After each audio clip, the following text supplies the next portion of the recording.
We earn money, save money and buy things. Living beyond the economic cycle is impossible. What trends are dictated by world markets and how does it affect consumers? Watch it in People and Economy.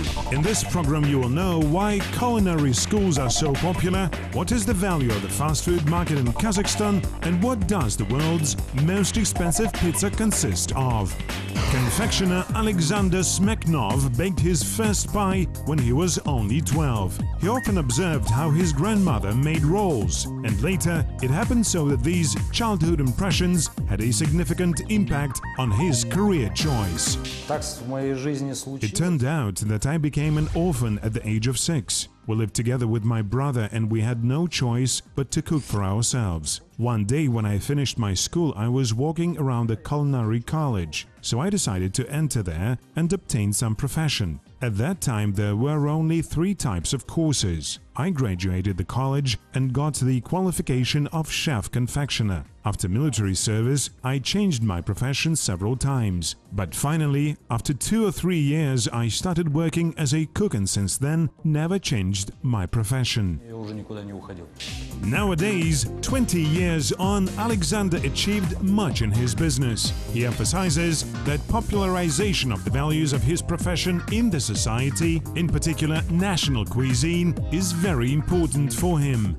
Currently, I am a member of the Chef Association. Recently, I entered the Serbian Chefs Association. I also belong to the World Culinary Association WAX. I participated in several international competitions. During one of them, we cooked the world's biggest lamian. After that, Kazakhstan was put into the Guinness Book of Records.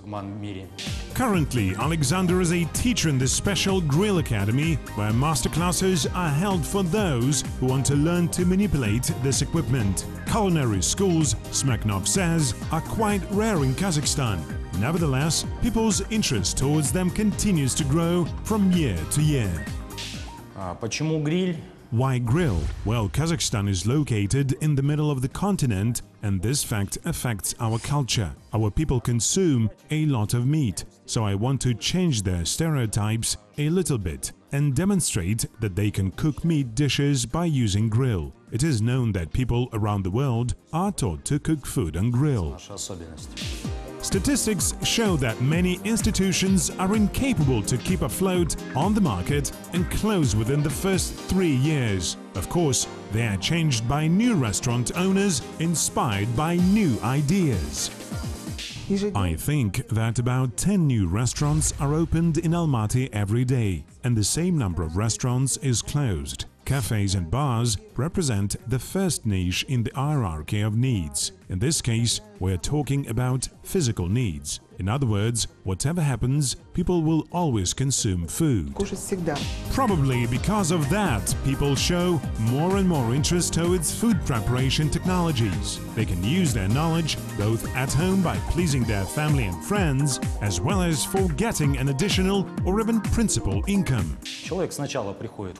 Initially, a person comes to a culinary studio, visits masterclasses, learns the performance capabilities of a grill unit, which are really great, and then, basing on his or her financial ability, chooses one or another model. Among our students are all types of people, from ordinary men and women to those who work in the restaurant business. Notably, there are more men than women. Perhaps this is because, for instance, frying steak on open fire is a priority of men. Our cultural characteristic is that people in our country love guests and can treat them in a duly manner. Usually we spend holidays, national and personal, with our relatives and friends, and the great variety of dishes on the table is a typical feature of such events. Therefore, the relevancy of culinary education is closely related to the development of the restaurant business in general. Holiday masterclasses are tied into some holiday, for example, somebody's birthday. Suppose that you decided to celebrate your birthday here. So you invite guests who put on aprons and together with a chef cook food with their own hands. After that, of course, we sit at the festive table and eat that food. Annually, the market of restaurant services in Kazakhstan is increasing by 15%. It means that along with new cafes, restaurants and snack bars, the variety of approaches and conceptions in this business area is also growing. For example, since recently a lot of restaurant keepers tend to stake on mass consumer rather than on customers with high demands and fat wallets. According to data from 2016, in the mid-price segment of the sector, the average purchase size dropped from 10 to 15,000 tenge to 5 to 7,000 tenge. People have less money and they become more careful when choosing where to go, what dish and at what price to buy. The price should be clear and honest. In fact, the time of surprises in Kazakhstan has gone. It was in the period between 2006 and 2008 when restaurant keepers tried to employ famous chefs and managers from abroad. Nowadays, they surprise us in another way by selling understandable food at understandable prices. So this tendency has led us to the development of mono-food conceptions. Experts think that for the moment it will be more profitable for restaurant keepers to focus on a certain specialization instead of making their menus as varied as possible. Otherwise, customers may become doubtful where the quality of all the dishes indicated in the list is equally high. The narrower is the niche, the more popular you can become. For comparison, earlier when people felt hungry, they started to think to what restaurant they could go. There could be a fashionable, pretty, quiet restaurant with a lot of women or a lot of men and so on. But nowadays, we're more likely to think not where we want to go, but what we want to eat or drink. Some of us would prefer Korean food, others would like to eat sushi, pilaf, Turkish food, etc. Therefore, those food outlets which specialize on separate dishes, be it dumplings, pierogies, pilaf or sushi, are becoming especially popular. There are not ethnic but rather mono foods, as we call them. Since recently, the growing number of fast food restaurants can be observed. They are especially in demand in cities where many people got used to eat on the run. In 2016, this market in Kazakhstan was estimated at $260 million. In Kazakhstan, the average purchase size per person in fast food restaurants varies between 1.5 to 2,000 tenge. A snack or breakfast in a coffee house costs about 3 to 3.5 thousand tenge. The price of dinner in a cafe restaurant reaches 5 to 7,000 tenge respectively. Nowadays, by restaurant business, we imply snack bars, doner houses, kebab houses, cafeterias, cafes, restaurants and bars. People visit them daily. All our day we spend mainly at work and we don't imagine our life without such food outlets. So what to do in order to make the food service business flourishing? Experts advise that we first of all should pay attention to the location of our future cafe or restaurant. Renting outlets in crowded trade centers or main streets is quite expensive. Opening a cafe in isolated places will require additional advertising expenses. One more important thing is the interior.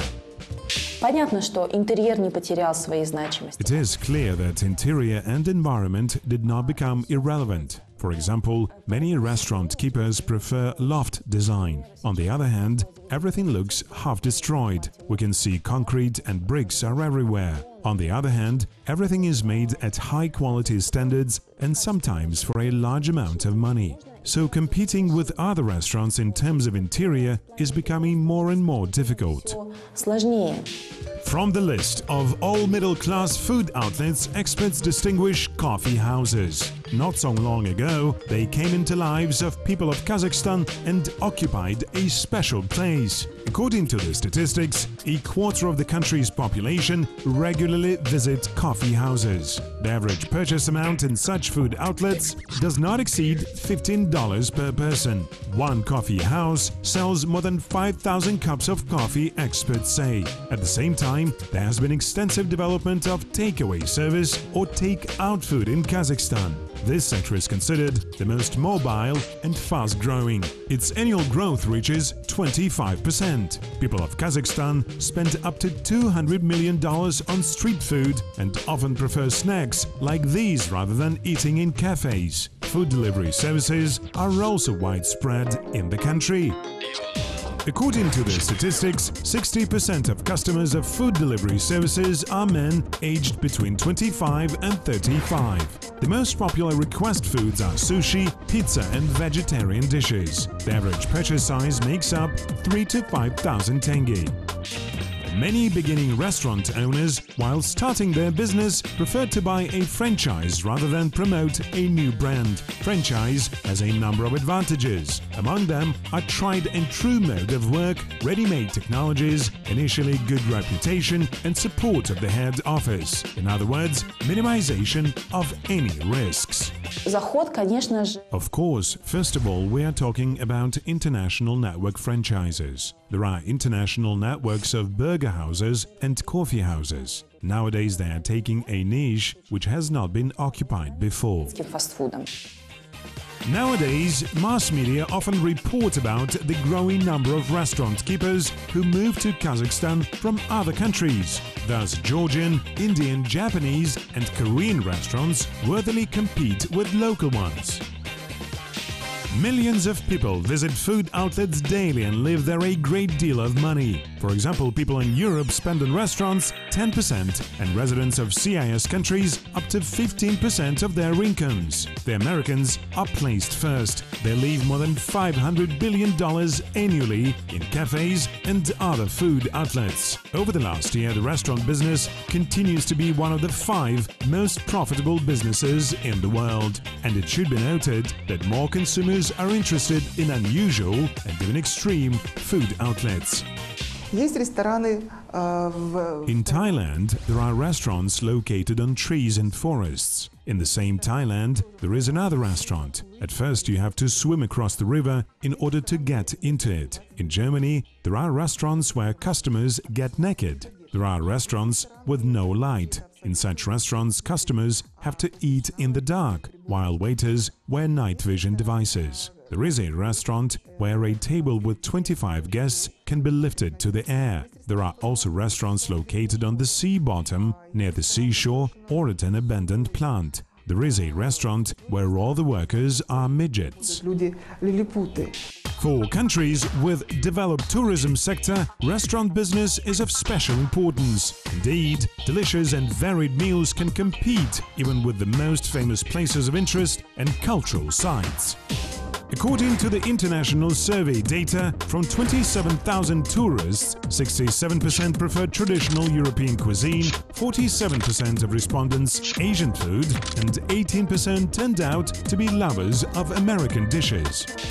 Rising interest towards healthy food has been included into the list of the main trends of the restaurant business. And the question is not only the quality of food products, but minimum time of their cooking and choosing the healthiest food. Interestingly, under existing conditions, this trend can have unpredictable behavior.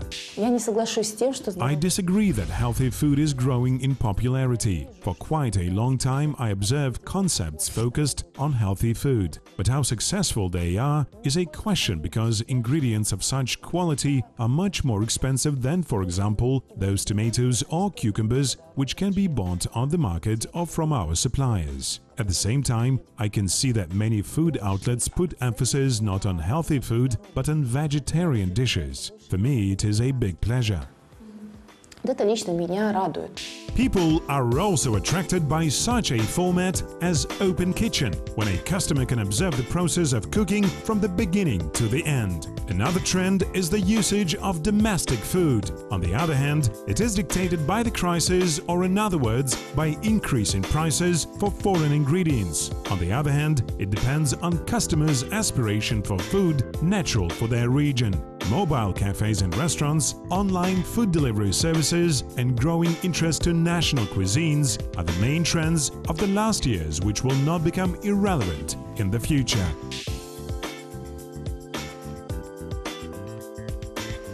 How much are you ready to pay for a standard pizza 20 centimeters in diameter? Usually the price of such a dish rarely exceeds $10. But pizzas prepared by Italian cook Renato Viola are an exception. The chef uses special flour, rare red Austrian salt and caviar of crawfishes, lobsters and tuna fish. The dish is garnished by very rare cheese from milk of domesticated buffalo cows and expensive cognac. This delicacy is estimated at €8,300.